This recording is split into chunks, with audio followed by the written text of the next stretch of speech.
Bueno, buenas tardes. El día de hoy continuaremos con el módulo de músculo esquelético. Aclararemos algunos puntos, uniremos algunos conceptos y para eso empezaremos con una clasificación de las fracturas. Esta clasificación varía o se da según la etiología, según el mecanismo de producción, según el grado de exposición, según el patrón de interrupción y según la estabilidad. Las fracturas según la etiología son fracturas habituales por insuficiencia patológica, por fatiga, por estrés. Según el grado de producción son directas o indirectas. Las indirectas pueden ser por tracción, compresión, flexión, cizallamiento o torsión. Las fracturas según el grado de exposición pueden ser abiertas o cerradas. Según el patrón de interrupción pueden ser completas o incompletas. Y según su estabilidad pueden ser estables o inestables. Como ven, es una forma de presentar las fracturas en todo su contexto, en una forma más reducida y que todos ustedes lo puedan entender. ¿Por qué lo ponemos así? Porque ya vimos las fracturas, pero también tenemos que verlos en base a las edades de los pacientes, que en las edades de los pacientes cambian mucho los patrones de estas fracturas. Y empezaremos con las fracturas en los niños. Las fracturas en los niños son mucho más especiales. Sin embargo, los niños tienen una mejor recuperación que el adulto y las fracturas en ellos están bien clasificadas.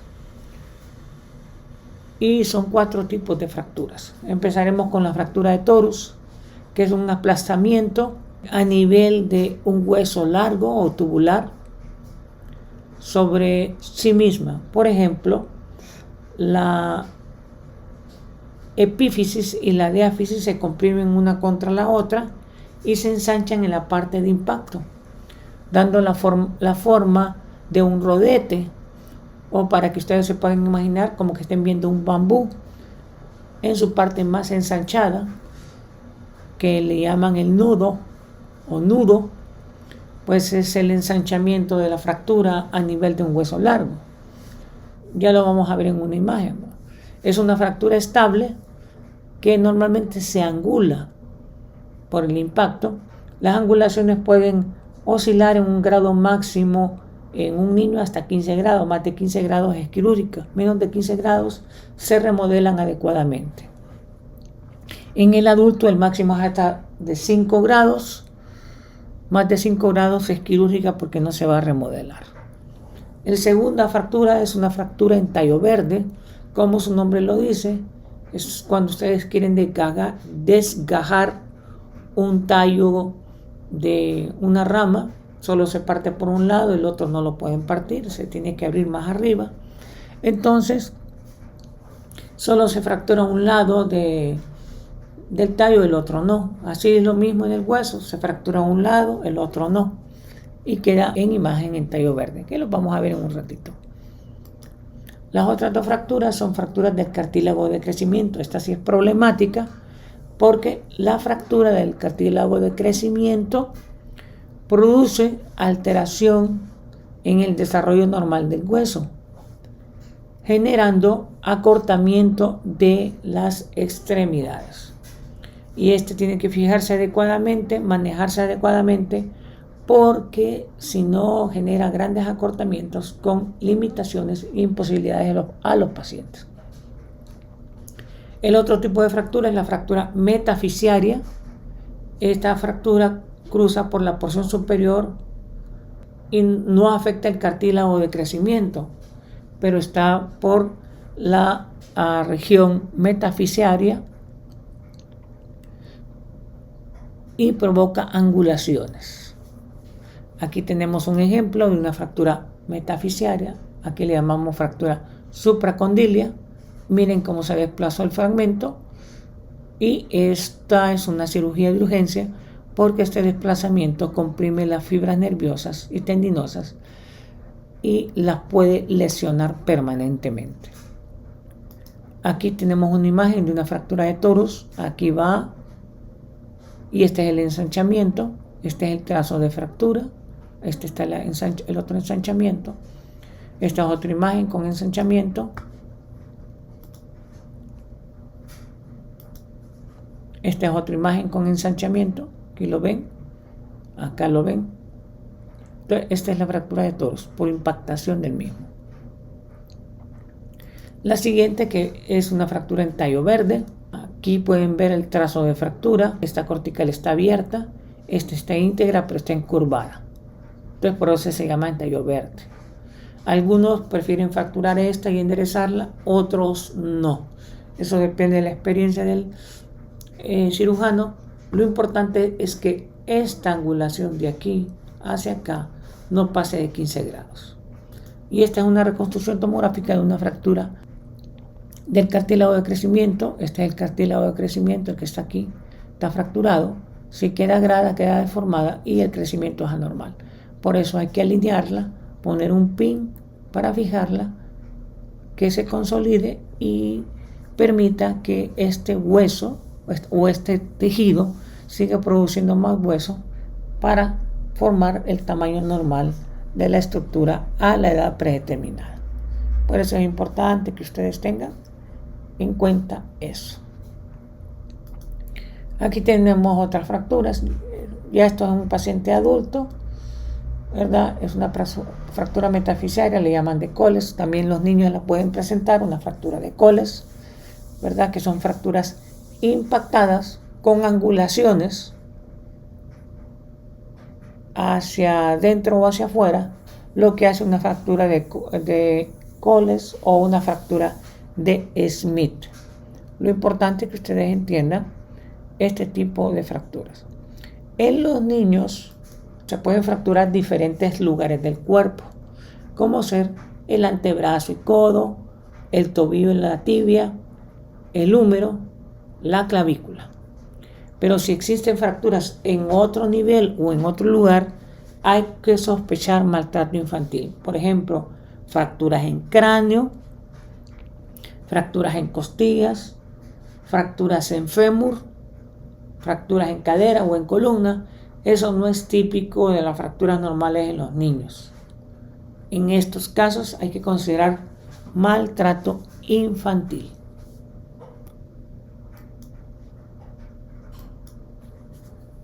El segundo tipo de fracturas son fracturas por estrés. Estas fracturas se presentan en los deportistas y esto se debe a una acción muscular repetitiva que supera la potencia del hueso y su capacidad de remodelación normal. En otras palabras, el hueso no tiene el tiempo suficiente como para recuperarse. Esto se da mucho en los deportistas que no se detienen frente a una lesión y persisten, generando una alteración mucho mayor de la que ya tenían preexistente.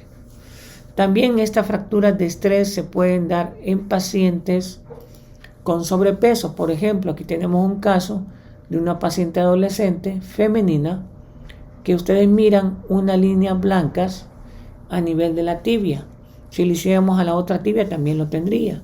Esas son fracturas o microfracturas de estrés por sobrepeso. Desaparecen cuando la paciente controla su peso. También existen las fracturas por efectos repetitivos. Por ejemplo, en este caso, el usar tacón alto continuamente genera impacto en el calcáneo, provocando una erosión que puede conllevar a la formación de espolón calcáneo, que es una calcificación aquí del ligamento plantar por impacto continuo. O también puede causar calcificación del tendón de Aquiles. Todas estas son lesiones por impacto. En los atletas también pueden haber microfractura de los metacarpianos por impacto en la caída o al correr o al saltar, que no se den cuenta. Muchas veces estas pasan desapercibidas y lo único que presentan es un pequeño dolor. Por ejemplo, en este caso, este paciente tenía un dolor en la planta del pie. Se tomó una radiografía y aparentemente no se mira mucho, casi nada. Hay algo aquí, pero que no representa una fractura. Este es un caso, este otro caso que tuvo la misma presentación, pero que 4 semanas después se hace un control y ya se vio un callo óseo. Pero este callo óseo no quedó bien formado y este paciente va a quedar con dolor crónico del pie. Por eso es importante la clínica en esto, porque aunque no se demuestre radiológicamente, clínicamente es la sospecha de una fractura, el paciente hay que inmovilizarlo para que tenga una cicatrización adecuada. Aquí tenemos otro paciente más. Este paciente es una atleta olímpica. Después de una actividad de potro, refiere dolor a nivel de la sínfisis. La sínfisis, el diámetro debe ser de 3 milímetros, aquí hay más de 3 milímetros, pero lo que llama la atención aquí es un trazo lineal en la unión isquiopúbica. Este trayecto es un trayecto de fractura, no está acá. Esto hay que estabilizarlo para que nuevamente el espacio se cierre, porque si no queda una sínfisis con dolor permanente, que puede ser doloroso en el trabajo de parto o en cualquier actividad física de ese tipo. Por eso es importante la anamnesis y el examen físico. Aquí tenemos otro paciente con dolor a nivel de pie, y lo que encontramos es una fractura de un hueso sesamoideo. Los huesos sesamoideos sirven para dar estabilidad al pie, por lo tanto hay que poner un pin, fijarlo, estabilizarlo.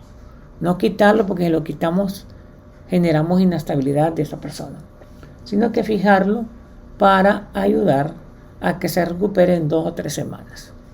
Las fracturas patológicas también son otro problema. Las fracturas patológicas son aquellas fracturas que aparecen en pacientes con traumas mínimos causadas por una lesión preexistente. La mayoría de lesiones preexistentes son secundarias a lesiones tumorales primarias o secundarias. Cuando hablo secundarias son metastásicas, así que es importante por eso hacer toda una correlación clínica radiológica del paciente.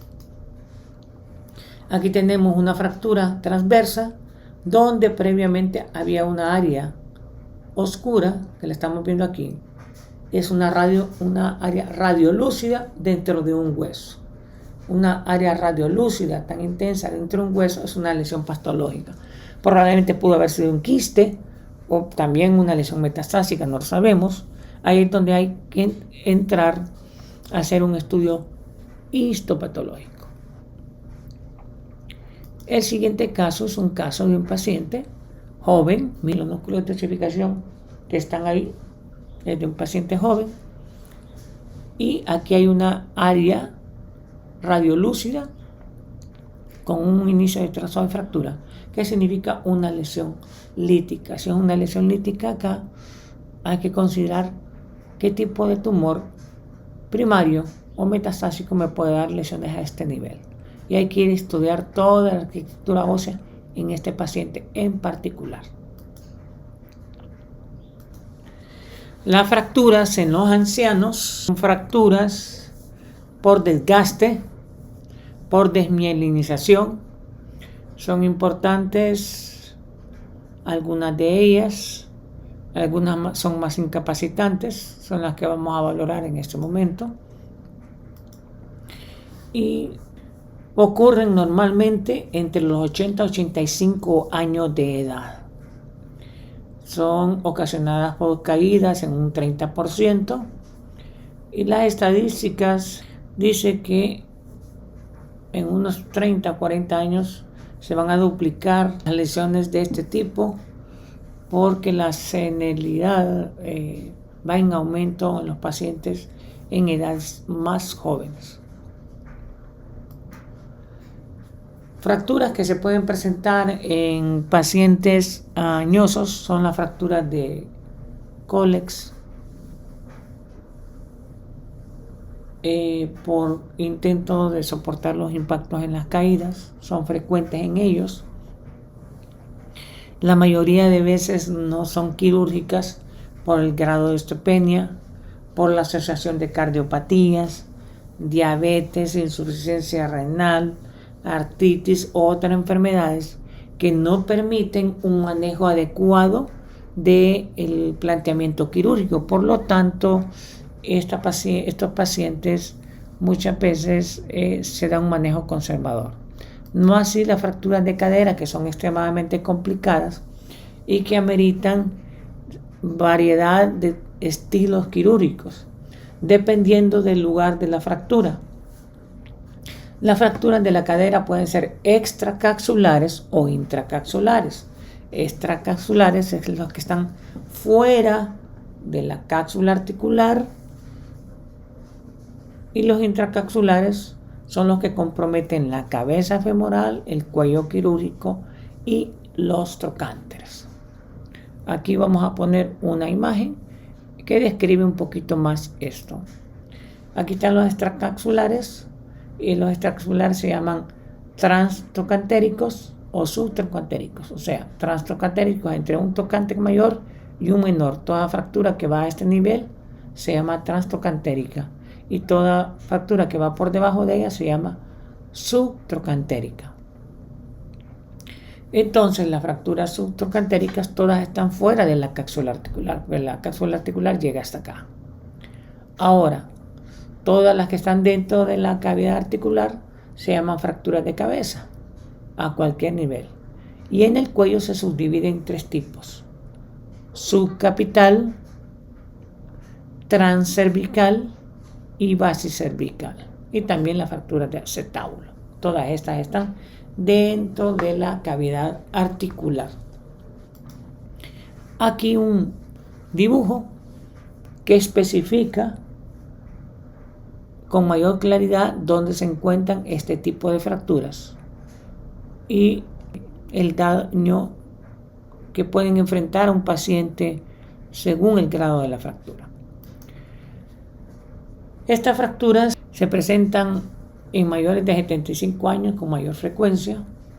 El sexo tiende a ser femenino. El bajo peso corporal ayuda porque no hay grasa que soporte el impacto. Las enfermedades asociadas como la insuficiencia cardíaca, la osteoporosis, el hipertiroidismo la incrementan. La falta de ingestión o disminución de absorción de la vitamina D y el calcio lo aumentan. La inactividad física, o sea, el no moverse, ser postrado lo aumenta. Las deficiencias físicas como los trastornos mentales, el Alzheimer, el Parkinson y todas esas incrementan una posibilidad de fractura. El tabaquismo, además de producir cáncer, también produce deterioro en el metabolismo del calcio, incrementando las fracturas.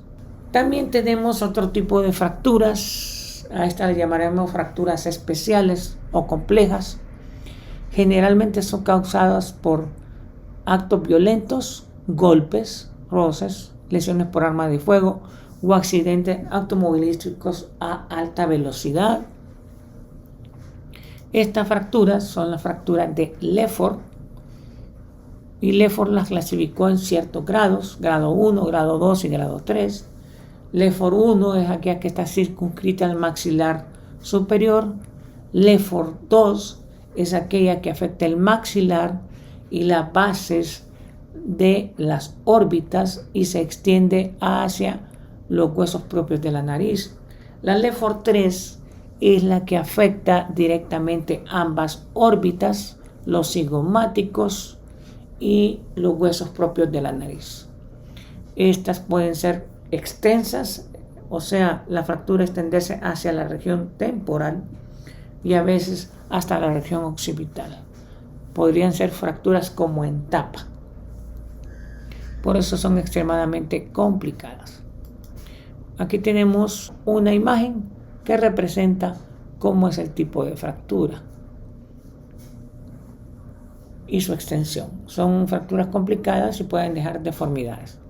Aquí está para que ustedes lean un poquito más acerca del Lefort. También hay otras fracturas asociadas que se llaman fracturas de cara, toda la cara afectada, fracturas del tercio superior o la confluencia craneofacial, fracturas del tercio medio o de la región maxilar, fracturas del tercio inferior o de la región mandibular. Estas son importantes por los tipos de mecanismos y estos son más dados en accidentes automovilísticos, sobre todo cuando no se usa el cinturón. Para eso es importante obtener toda la información clínica. Aquí son rayos X convencionales en un paciente postraumático estable. En un inestable o estabilizado, el estudio de elección sería una tomografía reconstructiva de los senos paranasales y los huesos para ver todo esto. Aquí tenemos 3 casos que quiero presentarles. El primer caso es, vamos a poner el nombre que hemos utilizado, Juancito, tiene 40 años de edad, tuvo un accidente en moto por andar celebrando, había estado celebrando 3 días por un evento futbolístico.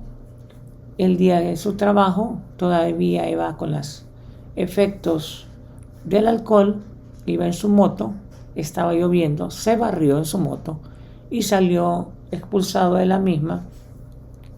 Cayó en el pavimento, pero cayó en una intersección. En esta intersección pasó un carro y el carro le pasó por su cara. Y al pasarle por su cara, pues esta es una reconstrucción tomográfica de su cara. No es su cara en realidad, era él un poco cara larga, aquí se mira redonda, y es porque está completamente hinchada, dematizada de lo que sucedió. Al ver a Juancito desde el punto de vista tomográfico, con una reconstrucción tomográfica de su cráneo, lo encontramos así. No puede ser clasificado como una fractura de Lefort porque son multifracturas de cara, multifragmentaria. Tiene fracturas del frontal, todo el etmoidal, fractura de las órbitas, fracturas del maxilar superior, fracturas del maxilar inferior, fracturas del cigomático. Solo la bóveda craneana posterior está íntegra, pero toda su cara, todos los huesos de su cara están deformados y destruidos. Es una fractura extremadamente compleja.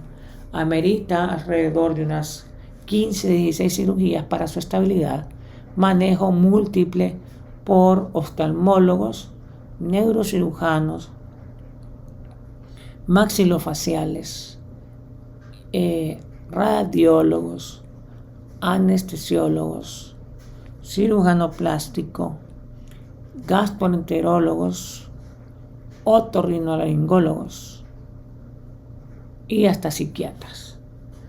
Y me faltaría el nutricionista. La mortalidad de este paciente es bastante alta por complicaciones, no inminentemente por lo que tiene, sino por las complicaciones y la serie de cirugías que se tiene que exponer y el manejo que muchas veces puede ser alimentación parenteral. Como ven, es una fractura extremadamente compleja. Tenemos otro caso parecido, es una paciente de 35 años, Juanita, donde va cinturón e impactó contra el vidrio del carro y tuvo una fractura parecida a la de Juancito. Tal vez lo único que no tiene es lesión del frontal, pero por lo demás tiene fractura de todo lo demás, con mayor acentuación en el maxilar inferior, que se hizo múltiples pedazos. En las reconstrucciones laterales ustedes pueden ver fracturas del cigomático múltiple. También es una fractura inestable, muchas cirugías y también las mismas complicaciones que puede tener Juancito. Tenemos otro paciente. Este paciente recibió una herida por arma de fuego calibre 45, no impactó en el cráneo, solo lo rozó, pero la onda expansiva es suficiente en un calibre 45 para generar una fractura comenuta temporoparietal. Si saben que es temporoparietal, saben que por aquí pasa la arteria meningia media, saben que pasa por el nervio facial, saben que pasa ramas de la arteria oftálmica. Por lo tanto, sabrán que la onda expansiva no solo lesionó huesos, sino que una serie de estructuras. Esta paciente, por su onda expansiva, comprimió arteria meningia media, comprimió vasos intracerebrales. Al final generó un infarto de todo el hemisferio derecho y murió al tercer día por un infarto masivo con edema cerebral maligno. No tengo los demás estudios porque fueron llevados a medicina legal por el caso particular de la paciente. Como ven, son situaciones, patologías que se presentan postraumáticas, eventos en los cuales nosotros tenemos que hacer una evaluación completa, una reconstrucción, en este caso como esas volumétricas, que especifiquen el grado de lesión y si son correlativas con la mortalidad de la paciente. Gracias por su atención. Si tienen dudas o preguntas, pueden hacerlas en este momento.